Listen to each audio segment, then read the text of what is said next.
Quentin Fillon-Maillet, c'est le roi de l'audience TV. 30 millions de vues cette saison, c'est lui qui nous fait manger. Quentin, tu peux nous rejoindre avec tes médailles. Grâce à toi, on peut aller au resto. J'ai pu me chauffer tout cet hiver. Vraiment, heureusement que les audiences du biathlon sont là pour nous payer parce qu'on dépend de vous. Merci champion d'être avec nous. Merci pour l'invitation. Combien de médailles? 4. Beaucoup. Il suffit de compter. Combien? Oui, excusez-moi. Elle a du mal avec les chiffres. Combien en or, combien en argent, combien en bronze? Fais-moi, montre-le la caméra là comme ça. Là. Une en or. Je m'en occupe. Vas-y, fais-moi le débrief. Ça c'est quoi? Alors médaille d'or en relais mixte, single mixte avec Julia. Ça on prend. Attends, je vais prendre celle en argent, c'est plus simple. C'est lourd les gars, vous vous rendez même pas compte. Ça c'est quoi? Médaille d'argent avec relais masculin.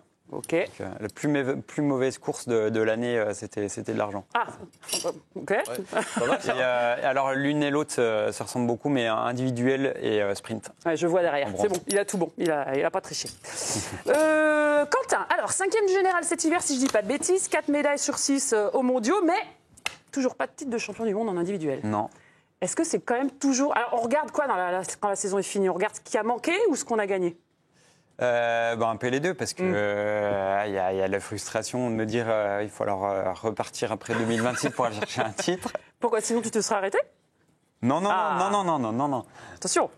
Non, mais voilà, il y a ma compagne qui est derrière les caméras, donc voilà, il faudra qu'on discute un peu, mais ça me branche beaucoup de continuer, j'adore ce que je fais. Il y avait un peu le doute les 2 dernières saisons, parce que physiquement c'était moins bien, et je me dis, après passer 30 ans, est-ce que je suis pas un peu vieux? On me le dit souvent d'ailleurs, mais finalement, en fait... Ah oui, mais ça c'est dans la tête, ça. Mais oui, c'est dans la tête, c'est qu'un chiffre. Hein. Mais oui, il faut pas écouter les gens. Mais quand on regarde le palmarès, je t'interromps, mais on a du temps ensemble, champion olympique, gros globe, petit globe, le gros seul unique titre qui te manque, c'est ça, c'est le champion du monde individuel. Et vraiment, ça manque pour toi, parce qu'il est déjà quand même pas mal rempli ce palmarès, mais il manque un petit truc, il y a un petit goût d'inachevé toujours. En fait, quand j'étais petit, j'ai rêvé d'être le meilleur biathlète du monde. Et ça passait pas forcément par la médaille olympique ou le titre de champion du monde. Et en fait, ce qui me fait vraiment, ce que j'adore, c'est être performant sur toutes les courses. Encore plus sur les événements majeurs. Mais toute la saison, si je peux mettre des fessées un peu à tout le monde. À partir d'un moment, le palmarès est bien rempli, qu'on a tout le reste, autant aller chercher celle-là aussi. Bien sûr, non, mais ça reste un gros objectif. Ouais. On a une question tradition dans l'émission. Et en général, c'est Pierre Boubi qui la pose. Est-ce que tu as fêté correctement ces médailles? Non, pas tant que ça, en fait. C'est ça le problème aussi. Mais si, du tien, Quentin. Et tu vas le fêter quand? Mais on a fini à Oslo, et il y a 2 ans, j'ai fini avec les menottes. Ça veut dire que ça a été bien fêté. Non, ça veut dire que ça l'a calmé. En plus, j'y suis pour rien. Voilà, je me suis retrouvé dans tout le temps ce qu'on dit. Mais voilà, et du coup, Johannes avait blagué là-dessus en disant cette année, comment tu finis quoi. Attends, mais raconte-nous en détail comment tu t'es retrouvé menotté. C'est ce qu'il y a de plus Parce que c'est ce qui m'intéresse beaucoup, je te cache pas. Non, j'ai gardé un peu de flou sur l'histoire, parce que il faut garder le mythe. Mais, d'accord, tu nous diras pas. Non, j'ai pas grand-chose à me reprocher, mais je me suis retrouvé quand même avec les menottes. Bagarre, petite bagarre qui a dégénéré. Non, pas de bagarre, mais voilà. Et après, on ne saura pas, c'est pas drôle. On va y il faut arriver. savoir. Non, mais est-ce que ça a été menottes parce que trop arrosé? Non. Ah ouais, c'était en début de soirée en plus, du coup. En début de soirée? Ouais, en début de soirée. Oh là là, le flop total, mais c'est un fiasco ton truc là. Non, ça fait des souvenirs. Bon, on revient un peu plus sérieusement, on va y arriver à le cuisiner. Il y en a un en plateau qui ne rate pas une course et qui connaît tous les noms par cœur, c'est Quentin, et on s'est dit que ce serait le meilleur cadeau pour toi. Qu'est-ce que tu as envie de demander à ce grand champion? Déjà, ça te fait un petit truc ou pas? Bah ouais, je suis content, évidemment. Je suis content de le voir aujourd'hui avec ce palmarès. La première question qui est naturelle, elle ne te concerne pas directement, mais l'arrêt de Johannes Beu. Non, mais attends, tu l'invites pas pour lui parler de quelqu'un d'autre quand même. Ça va jouer parce que Johannes Beu, on sait que c'était un petit peu le mec hors norme sur le circuit, le fait qu'il soit plus là. Parce que justement, ça va jouer dans le fait de se dire je vais repartir encore pour une nouvelle saison à fond. Parce que peut-être qu'il y aura un petit peu plus de place. Il a assez gagné. Un petit peu. Ça fait de la place de plus avoir Johannes. Moi, je dis ça sur le ton de l'humour, parce que j'ai fait une vidéo où j'ai interviewé Olénar Bjørndalen, Raphaël Poiré, Martin Fourcade, Eric Perrault, en disant c'est bon, il faut qu'il s'en aille, il a assez gagné, on en a marre. Et tout le monde a joué au jeu, c'était super. Et très, très sincèrement, c'est clair que les courses seront plus faciles, mais c'est vraiment un bel athlète qui montre une super image de notre sport, et c'est triste qu'il parte parce qu'il embarque un bout d'histoire avec lui. C'est comme quand Zidane à quitter le foot, voilà, il s'en va avec quelque chose. Et puis ce qu'on peut dire, c'est que quand on est derrière Johannes Beu ou les frères Beu, peu importe, ou entre les deux, peut-être qu'on est derrière, mais quelque part, on est aussi dans une génération exceptionnelle. Donc ça écrit aussi l'histoire quelque part, ça pose aussi ton palmarès de toute façon, avec ou sans lui. Mais maintenant, sans lui, par contre, on va te mettre un peu plus la pression. Pas de souci, ça. Moi, Quentin, j'ai une question qui va peut-être te piquer un petit peu par rapport aux mondiaux au relais mix où tu n'as pas été sélectionné. Ouais. Moi, on passait un bon moment. Non, mais justement, mais c'est super intéressant parce que quand j'en ai parlé un petit peu, je rappelle un petit peu, mais tu as très mal pris le fait de ne pas avoir été sélectionné justement pour ce relais. Tu l'as fait passer le message. On t'a tous cassé, hein. Non, mais c'est vrai. Moi, honnêtement, d'un point de vue, quand je suis issu d'un sport collectif, ça m'a terriblement dérangé ta façon d'intervenir. Okay. Je trouve que c'était déplacé aussi bien pour les gens qui prenaient ta place ou pour le staff. Et après, quand on connaît un petit peu l'univers, on m'a expliqué qu'en fait, tu avais du mal à gérer justement tes émotions et qu'ils avaient un petit peu l'habitude de ta sensibilité par rapport à ça et que ils te connaissent et ça fait partie de ton tempérament aussi et c'est pour ça que tu es un champion. Tu sors tout ce que tu penses. Non, pas forcément, mais en fait, on fait un sport individuel qui fonctionne un peu comme un collectif. Mais à un moment, quand ça fait 10 ans que tu cours ce relais-là et que tu fais partie d'un pilier justement de l'équipe collective et du jour au lendemain, on te dit Quentin, on te met un peu sur la touche. Alors c'était peut-être mal expliqué, mais j'ai pas de discussion avec le staff pour en parler. Et en gros, moi, je suis là pour courir. Hein. C'est clair que c'est de la compétition. Oui, mais ça n'empêche pas le fait d'être à fond derrière les mecs qui prennent ta place. Non, mais c'est ça qui est paradoxal. Mais à aucun moment, en fait, j'ai pu insulter mes coéquipiers ou voilà. En fait, non, je les ai soutenus. Mais en fait, moi, ce que je voulais, c'est courir. Donc, j'en voulais au staff et non pas aux athlètes. C'est ce qui fait ta force dans ton sport, tu crois ?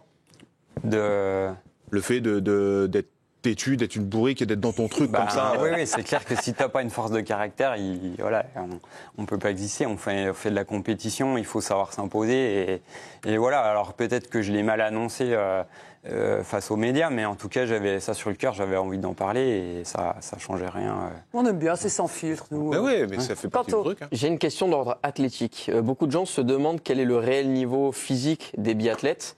Parce que c'est un sport qui est encore méconnu, même s'il se fait connaître de plus en plus. À quel point Quentin Fillon-Maillet est fort physiquement ? Si tu devais comparer ou donner des stats par rapport à un autre sport, par exemple. On a vu Thomas Voeckler s'essayer au marathon récemment et être bon.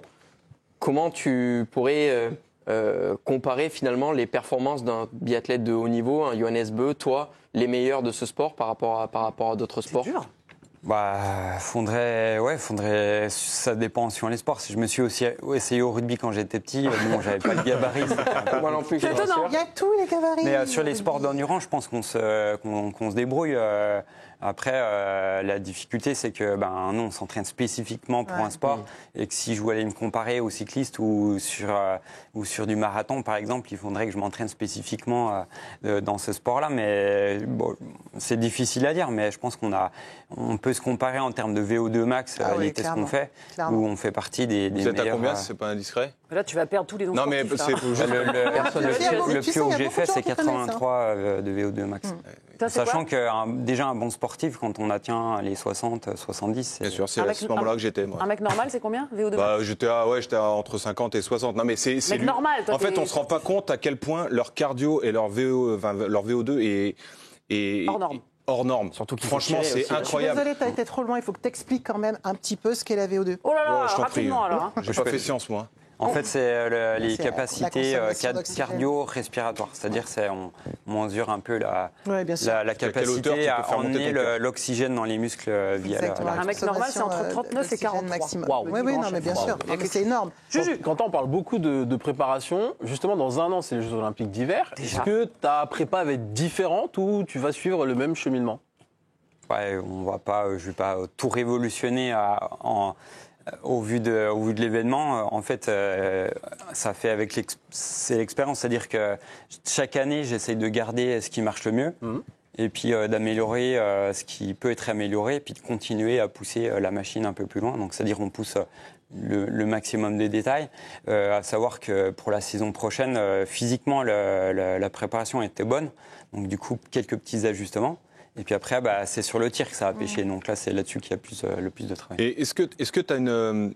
Quelle est ta personnalité justement dans le travail? Tu es quelqu'un qui te laisse d'autres choses ou tu as quelque chose que tu fais ailleurs qui te sort un peu de l'esprit? Ou tu es omnubilé par ton projet et tu es complètement à 100% dans ton objectif? Non, je suis à 100% sur mon truc, mais j'essaie de lier les deux, en fait, parler de vélo. Mais en fait, le vélo fait partie de ma préparation, au même titre que de la course à pied. C'est un plaisir, ça? Ouais. C'est dur à comprendre, mais oui, pour certains. Et justement, en parlant de sport collectif, nos coachs ne veulent pas qu'on en fasse parce que c'est risque de blessure. Donc, à chaque fois, on demande toujours un petit foot, un petit basket ou un sport co pour s'échauffer. Ils n'aiment pas trop. J'ai trouvé un sport que vous pouvez pratiquer sans vous blesser. Les fléchettes. Il paraît que c'est devenu la lubie de l'équipe de France. Non, mais j'invente pas, on a les images. Mais non, mais c'est logique. Je sais pas. En termes de concentration. Explique-nous, là, on a quelques images. Il y a une vraie similitude avec le tir ou rien à voir et vraiment c'est juste pour poser le cerveau, quoi? Non, on est des compétiteurs avec des skis et en dehors, donc en fait c'était un moyen de faire des petits concours. Et pour l'anecdote, on faisait souvent la réunion de compétition dans la salle où il y avait le jeu de fléchettes, la cible. Et en fait, à la fin de la cible, on prenait chacun 2 fléchettes et on jouait en gros à notre tir du jour et notre place. Ah. Ouais. Et après, on avait tous loupé. Et là, c'était pour le relais. Oui, pour le relais. Et on donne 2 fléchettes à Jean-Pierre. On dit Jean-Pierre, tu as 2 fléchettes pour nous sortir un gros score. Et sinon, on sera planté demain, quoi. C'est qui Jean-Pierre, pardon? Jean-Pierre Amat, notre coach de tir. Voilà, merci. Mais tout le monde connaît pas. Et on lui dit 2 fléchettes, une première pour t'échauffer et puis une autre qui compte. Il tire la première, il nous fait un 16 et la deuxième, il la met dans l'1. Donc c'était pour jouer la place. Donc, il a sauvé l'équipe. Il y a du gros niveau fléchette. Dernière question, Maryse, parce qu'après j'ai l'interview choc. Toujours pareil sur la partie entraînement. Donc on a parti de tout ce qui est cardio, physique, etc. Mais j'imagine qu'il y a une très grosse partie aussi de préparation mentale, justement pour la partie tir. Ouais. En fait, il faut savoir qu'en fait, quand je m'entraîne, je vais par exemple partir en ski roue ou en ski de fond. En fait, il y aura un objectif de dire, je vais développer mes capacités respiratoires, musculaires, etc., mais aussi mentales. Un jour où il pleut plein temps et plutôt que de me dire, non, finalement, je repousse ma séance ou je la fais pas, j'y vais quand même en me disant, c'est un certain travail mental. Donc ça permet déjà de s'endurcir un petit peu. Puis après, il y a un travail mental qu'on va faire plus spécifique avec une personne qui peut nous accompagner et qui va justement nous aiguiller. Et on va essayer de travailler un peu les problématiques ou de bosser les qualités. Moi aussi, je vais te faire un petit travail mental, Quentin. Pour l'instant, c'est une interview classique. Là, on va passer à l'interview choc. Des petites questions rapides, ça fuse. Et puis après, tu peux développer si tu as envie. Mais d'abord, un petit jingle. Ah, on l'a pas. Je suis très bonne en jingle. C'est très artisanal comme émission. On fait tout nous-mêmes. Alors, il faut que tu me répondes couché, debout ou les deux, à la manière d'un tir en biathlon. Ok, ça va, jusqu'ici on l'a. Le plus facile quand un fille en maillet, tir couché, tir debout ou les deux? Debout. Ok. Le plus long? Couché. Il paraît que tu n'étais pas très bon en tir couché cette année. C'est quelqu'un de la maison qui m'a dit que c'était laborieux. C'est dans les oreillettes, ça Non, c'est Tanguy Carrouache qui vous suit toute la saison. Moi, je balance. J'ai clairement des statistiques un peu pourries cette année. Ouais. 79. La première balle en plus. Ah, tiens, il attaque en plus, lui. Il a son tableau Excel, lui. Quel est celui où tu es le plus en apnée? Couché, debout, les deux? Couché, étant donné que c'est plus long. Ça fait long, hein? C'est logique surtout.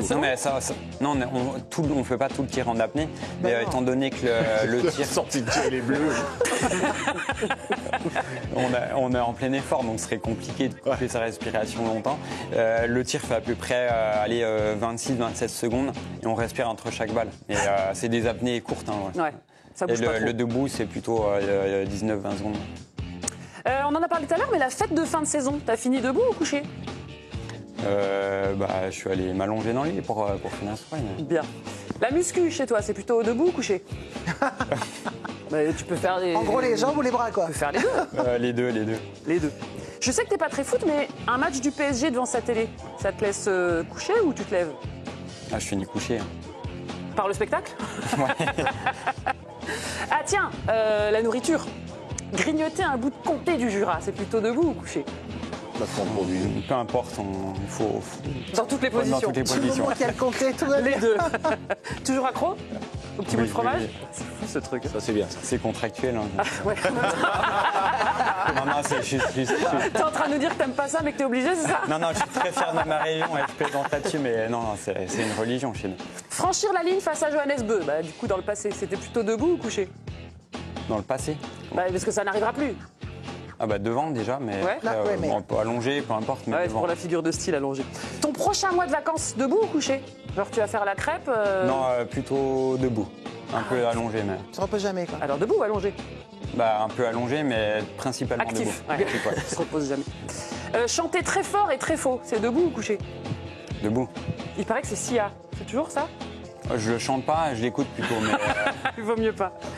Nettoyer sa carabine, c'est debout ou c'est couché? plutôt couché, assis, on va dire. C'est toi qui fais ça, c'est pas le Ouais. staff. Non. C'est tous les biathlètes ou toi, Quentin, c'est toi Non, qui fais? c'est un peu ma seconde compagne, donc il faut que je l'habitue. Voilà. Merci, elle est contente. Tiens, scroller sur les réseaux sociaux, c'est debout ou couché? Couché.